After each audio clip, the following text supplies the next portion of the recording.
Assalamualaikum warahmatullahi wabarakatuh. Lanjut lagi di alur cerita buku harian seorang istri untuk episode malam ini 20 Juni 2022 hanya di STTP 1 untuk semua. Di episode selanjutnya di sini Pasha sama Amira juga tidak sengaja dia juga ketemu di makam Bu Nawang. Di sini juga Mbak Amira juga dia lagi ke makam kakaknya. Singkat cerita dia juga pulang bareng dari makam kakaknya Amira sama Pasha. Di sini juga di sisi lain Dewa sama Nana juga dia akan ke makam ayahnya. Dia juga sangat kaget melihat Amira berduaan sama Pasha. Lalu Nana juga dia ngomong kepada Dewa, dia juga curiga kepada Pasha dan marah kepada Pasha. Lalu di sini Dewa juga ngomong kepada Nana, itu mungkin kebenaran aja dia ketemu di makam, nah kata Dewa. Lalu di sini Nana juga ngomong kepada Dewa, kenapa Mas Dewa itu kok membelain Pasha, kata Nana kepada Dewa. Lain lagi di sisi lain si Nurus Tunjung si para buana dia akan memanfaatkan dengan kondisi Neratu yang dia pikun. Di sini juga dia membuat surat hibah. Dia juga akan menyuruh tangan kepada Neratu supaya hartanya Neratu jatuh ke tangan dirinya. Lalu di sini juga dia sudah membuat surat hibah sendiri. Dia juga langsung pergi dari tempat itu. Lalu di sisi lain di sini Pasha juga sama Amira juga sampailah ke rumah buana. Dan di sini Amira juga dia langsung pamitan kepada Pasha, dia juga langsung masuk ke rumah. Pas di sini terlihat Amira sudah masuk ke rumah, gak lama kemudian Dewa sama Nana datang. Lalu Nana juga dia ngomong kepada Pasha, saya perlu bicara sama kamu Pasha, kata Nana kepada Pasha. Lalu terlihat Pasha juga di sini ditanya oleh Nana dan Nana juga dia sangat marah kepada Pasha, kenapa kamu kok tambah dekat aja sama Amira. Terjadilah di sini cekcok antara Pasha sama Nana. Lalu Pasha juga di sini menceritakan semuanya kepada Nana dan menjelaskan apa karena dia mendekati Amira. Lalu di sini pas Pasha dia menceritakan semuanya, di sini Dewa juga sangat kaget dan Nana juga sangat kaget, dan Dewa juga ngomong kepada Nana, itu memang benar masuk akal, kata Dewa kepada Nana. Di sini juga Nana juga menerima alasan dari Pasha. Lalu di sisi lain di sini si Nurus Tunjung si para buana juga dia sampai ke kamarnya Neratu. Dia juga akan memanfaatkan kondisinya Neratu yang lagi tidak ingat apa-apa. Di sini juga dia juga menyuruh tangan surat hibah yang sudah dibikin oleh dirinya. Lalu Neratu juga nanya kepada para buana, untuk apa saya tangan? Ini surat apa? Kata Neratu. Lalu para buana juga di sini dia ngomong kepada Neratu, ini surat dari rumah sakit untuk supaya nenek tidak dirawat di rumah sakit, nenek dirawat di rumah aja, kata para buana.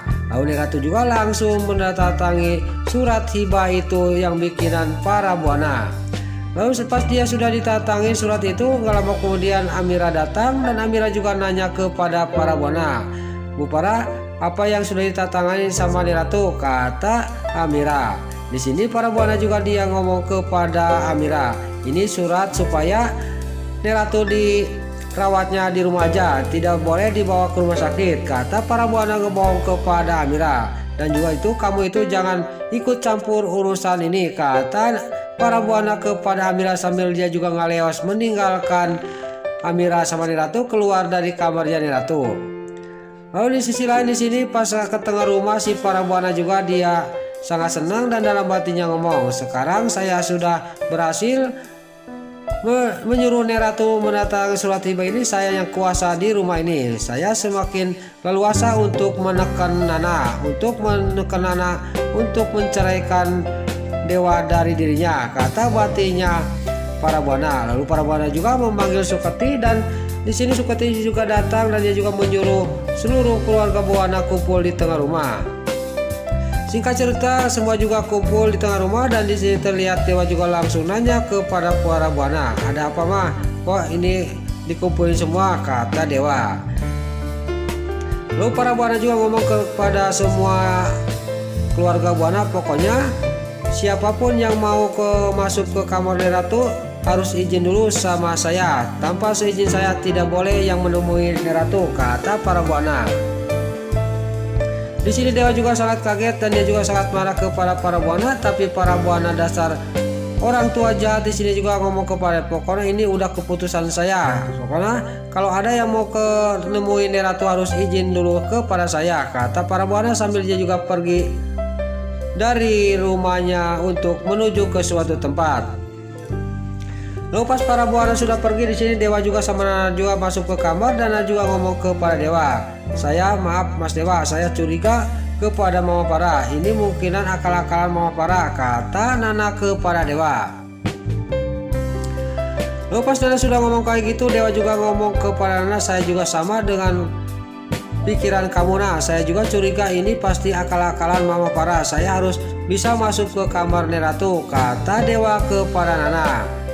Lain lagi di sisi lain di sini Tante Saras juga di sini membawa Barani dari rumah sakit sampailah ke kontrakan, dan di sini Tante Saras juga langsung mengambil koper.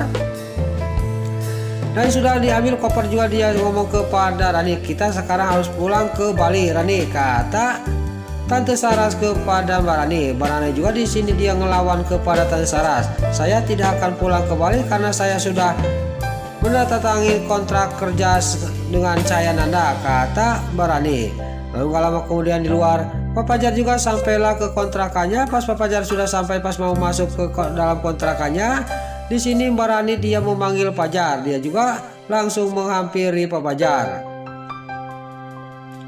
Terjadilah di sini lagi-lagi Tante Saras juga dia menyalahkan kepada Pak Fajar gara-gara Mbak Rani di sini dia kerja di Cahaya Nanda. Lalu di sini Mbak Rani juga langsung nolol dari pintu kontrakannya, dia juga langsung ngomong kepada Tante Saras, itu nggak ada kaitannya sama Pak Fajar, kata Mbak Rani kepada Tante Saras. Singkat cerita di sini juga pas dia lagi cekcok antara Mbak Saras sama Pak Fajar, Mbak Rani juga di sini membawa Tante Saras ke kontrakannya.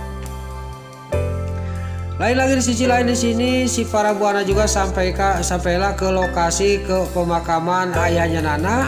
Di sini juga dia menyuruh anak buahnya suruh menggusur makam ayahnya Nana. Di sini juga dia akan dibuat apartemen. Lalu dia juga menyerahkan berkas itu kepada anak buahnya, dan sudah menyerahkan berkas itu, para buana juga dia mendekati makam ayahnya Nana. Lalu dia juga sambil ngomong dalam hatinya, pokoknya saya sudah siap untuk menekan Nana supaya Nana bisa cerai dari Dewa, kata batinnya si para buana sambil mendekati makamnya ayahnya Nana. Dia juga akan dibikin Nana supaya bikin surat gugat cerai kepada Dewa dengan alasan dia akan menggusur makam ayahnya. Nah, itulah alur cerita buku harian seorang istri untuk episode malam ini 20 Juni 2022 hanya di STTP1 untuk semua. Sebelum Mimin pamit, yuk kita doakan para pemain dan kru BSI semoga diberi kesehatan, dan jangan lupa kita doakan sinetron buku harian seorang istri supaya bisa bertengger di rating nomor 1, amin. Dan juga sebelum Mimin pamit, bagi dulu rumah tante-tante, bunda-bunda dimanapun Anda berada yang baru bergabung dengan channel ini, jangan lupa tekan tombol like, komennya, dan subscribe-nya. Dan jangan lupa nyalakan lonceng notifikasinya juga ya guys. Dan juga sebelum pamit, Mimin mohon maaf kalau ada salah-salah kata dan kata-kata membalelo lobati soledat. Karena Mimin terus ngabudah, Mimin mohon maaf. Sekarang Mimin pamit. Wassalamualaikum warahmatullahi wabarakatuh. Salam sehat selalu dimanapun Anda berada. Terima kasih.